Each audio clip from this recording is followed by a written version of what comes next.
Salut à tous, vous êtes bien sur la chaîne Old American Roads. Aujourd'hui, une nouvelle vidéo, car je vais chercher une nouvelle voiture américaine. Et ouais, est-ce que j'en ai besoin? Non. Est-ce que j'ai de la place? Pas vraiment. Mais j'y vais. Alors voilà, on est sur la route.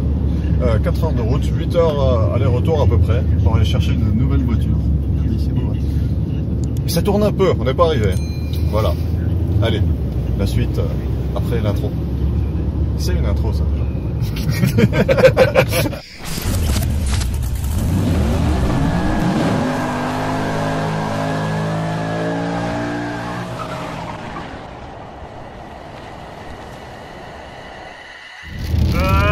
C'est quoi ce temps là?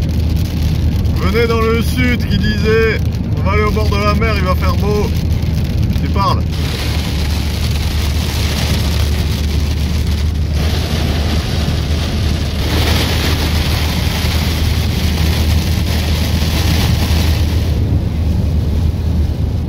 Bon, vous l'avez vu sur les réseaux, je vous avais fait une petite devinette pour essayer de faire deviner ce que c'était comme voiture.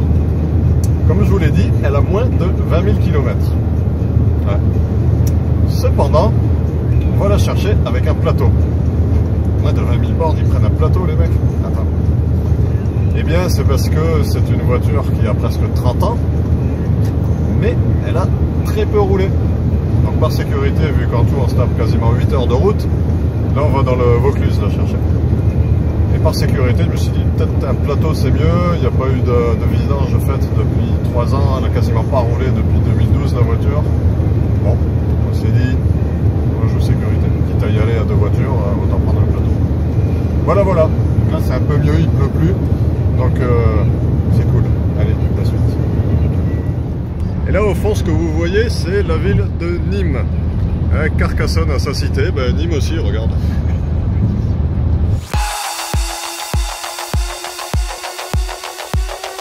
Alors petit détail qui est marrant, c'est que je vais chercher la voiture pas très loin de là où j'étais allé chercher le GMC.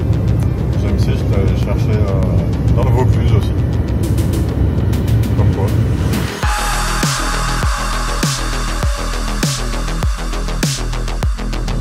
Là ils ont découpé la montagne. Et voilà, on est à Avignon. Voilà la partie forteresse, c'est une ville qui est magnifique. Il y a même, vous connaissez le pont d'Avignon, il n'est pas ici, il est plus loin, voilà. Mais c'est joli ça, c'est une très belle enceinte.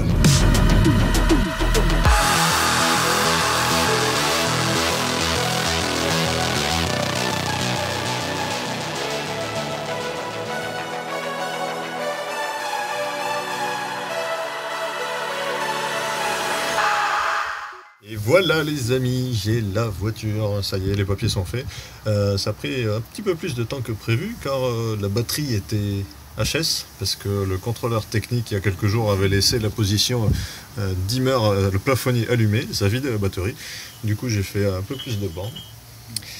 Et là, la voiture, elle est sur le plateau. Tu vois ce que c'est ou pas? Oh, c'est une voiture des années 80-90 ça. C'est une Chevrolet Beretta, une GTZ. Et oui, j'en avais déjà une il y a quelques temps et puis je vous avais dit que si un jour j'en trouvais une, peut-être que je l'achèterais. Et voilà, c'est fait. J'ai trouvé cette petite voiture, c'est un peu un petit collector je pense, 19 000 km. On vient de les passer à peine quand je suis allé l'essayer. Voilà. Là on la charge sur le plateau par sécurité et on va rentrer à la maison.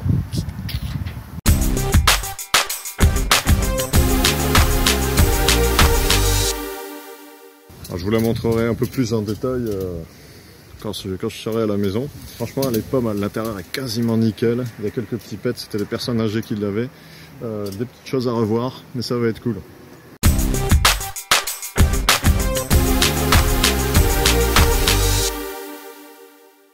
Et je vous avais dit qu'elle avait le nom d'une arme. J'en profite pour regarder dessous là. Un peu craqué ici, mais c'est tout propre. Pas trop rouillé, là il y a un peu de rouille de surface ici. Les cardans.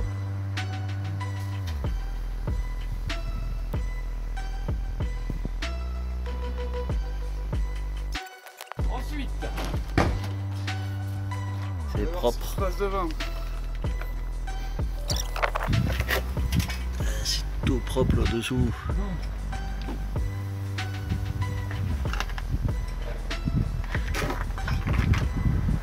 Donc je surveille que ça soit pas craqué ici là. Ah, il est là lui. J'ai trouvé le filtre à essence.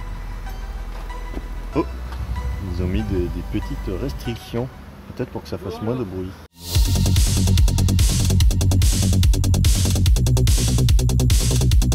Bordel, mais il y a une voiture qui nous suit d'un peu trop près depuis tout à l'heure. Tu devrais te méfier. Il est où le tram? On va attendre. Hein. Oh, un château! Quel beau château, le château d'Avignon encore. Toujours pas vu le pont. Il est où ce putain de pont? Et le voilà, le fameux pont d'Avignon. On est dessus. Ah non, c'est celui-là, peut-être, là-bas. Je sais pas. Celui-là, là-bas. Bordel, mais il y a plein de ponts d'Avignon. C'est lequel?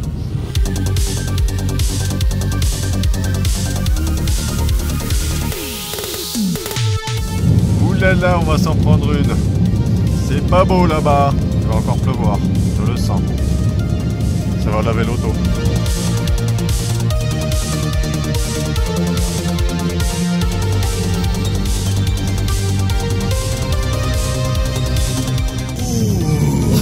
C'est magnifique. Autobahn Racer. Je suis sûr que c'est un diesel. Non, c'est pas noir derrière. Et voilà, il pleut, je vous l'avais dit.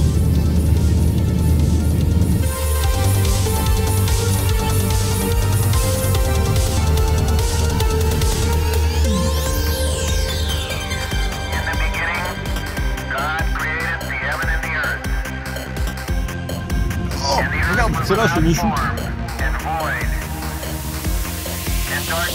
Et voilà, je l'ai ramené à la maison. Vous avez pas eu la transition entre le plateau et la voiture parce que il n'y avait plus de batterie. Je pense que j'ai la batterie HS.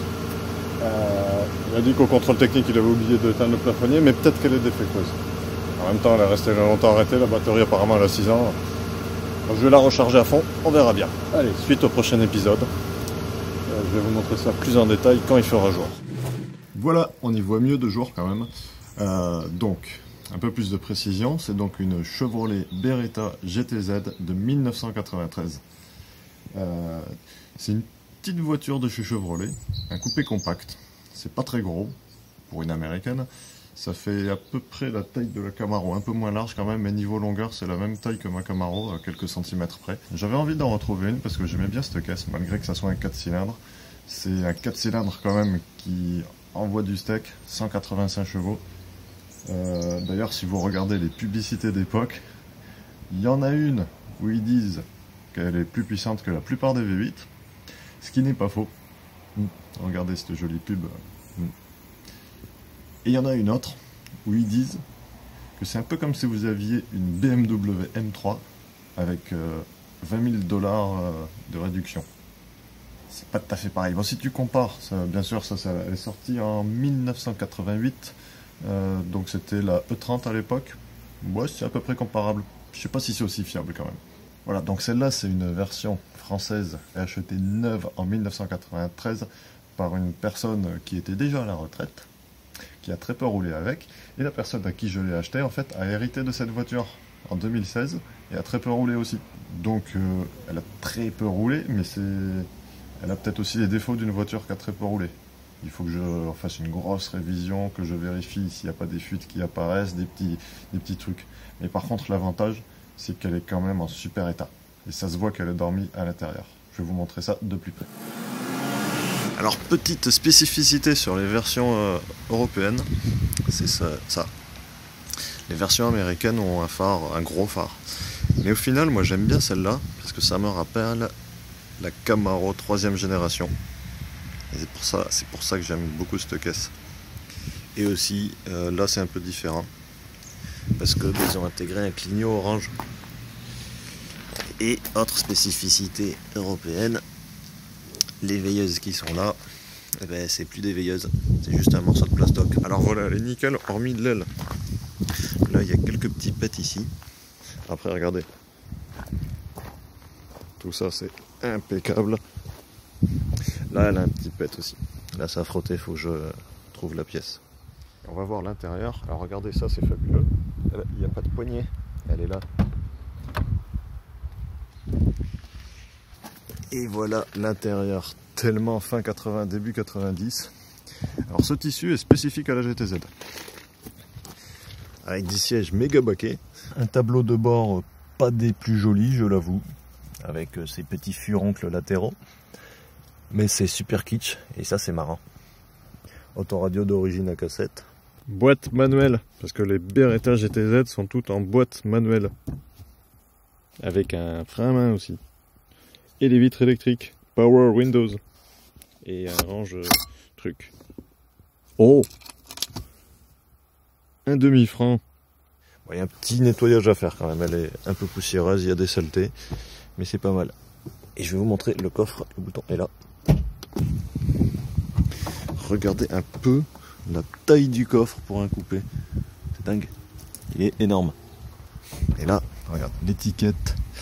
C'est un modèle export qui a été pour la France, qui a été fait par TDM World Conversions. Ça, je sais pas où c'est. Et un détail que j'adore, 3615 GM US. Faut que je cherche ce que c'était cette concession. La voiture a été achetée neuve dans le Cantal, mais je doute qu'il y avait une concession d'automobile américaine dans le Cantal. Petite investigation à faire.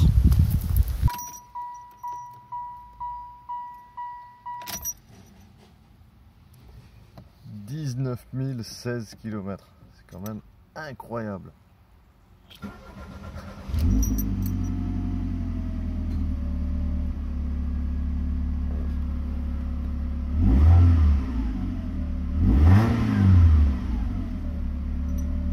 Là on voit que c'est une version Euro. Le clignot est orange.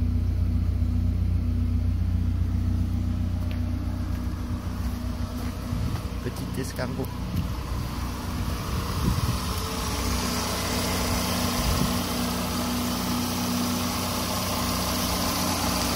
Alors ça c'est un moteur d'origine Oldsmobile, c'est pas du Chevrolet, c'est le Code 4 d'Oldsmobile, 2 litres 3, qui a existé aussi en 2 litres 4.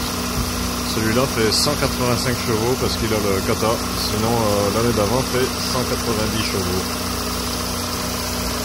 High Output DOHC, c'est double arbre à cam en tête, c'est super. Ah oui, au fait, la clim fonctionne encore, elle fait bien du froid. Alors là, je sais pas ce qu'ils ont fait, si c'est un enfant qui a peint ça, mais ça va virer, normalement c'est rouge. Elles sont en train de faire connaissance là. Elles discutent. Parce que c'est sa grand-mère. Eh oui, ils sont de la même famille. Eh oui. Bon, il y a quand même le chien qui surveille au cas où que ça se passe mal.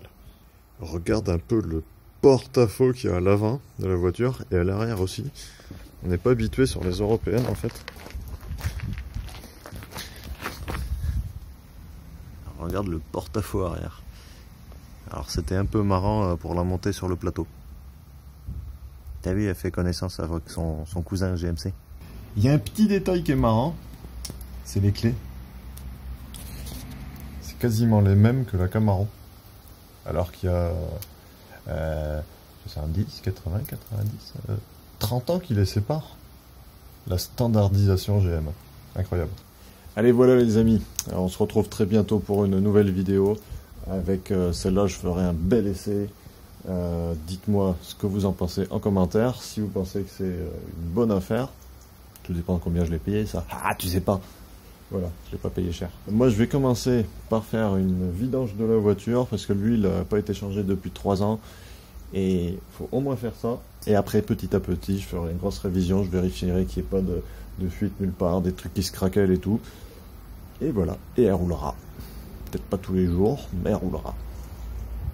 A bientôt les copains. Pensez à laisser un gros pouce de soutien. Ciao.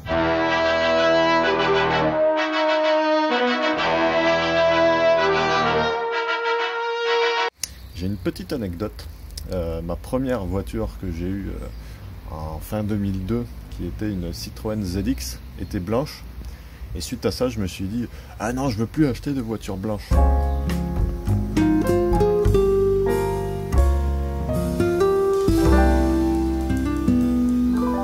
destin, qu'est-ce que tu veux? comme ça.